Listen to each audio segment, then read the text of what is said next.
महादेवा परमणे जेजू क्रिस्ताचे शुभ वर्तमान 24/4 वळ 12 ते 17 आणि 23 ते 25. जुवावांक कोयदी केलो म्हूण आयकल्या उपरांत जेजू गालिल्याक गेलो आनी नाजारेत सोडून जेबुलनाचे आनी नेफ्तालीचे शिमीर दर्या देगेर आसत्या कापेर्नात ताणें ठिकाण केलें.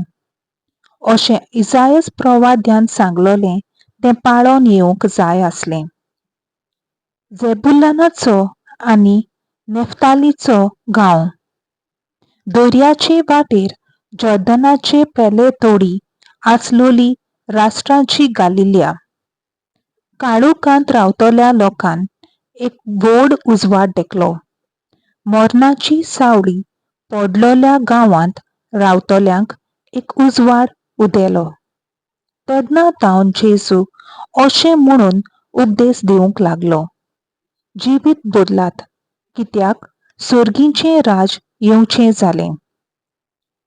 जेजू आख्ख्या गालिल्यांत भोंवून फिरून ताच्या देवस्थानांनी शिकवण दितालो, राजाचें शुभ वर्तमान परगट्टालो आनी लोकां मदें सगल्या जिनसाचो पिडा रोग बरो करतालो.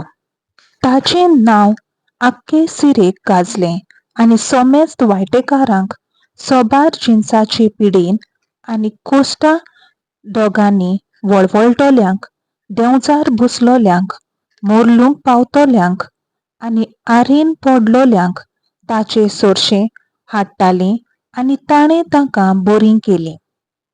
गालिल्या तावन 10 नगराच्या प्रांता तावन, जेरुसालेम तावन, जुदेया तावन आनी जॉर्दाना पलतडच्या प्रांता तावन येवन लोकांच्यो व्हड उरपुंजी ताचे फाटल्यान वेताल्यो.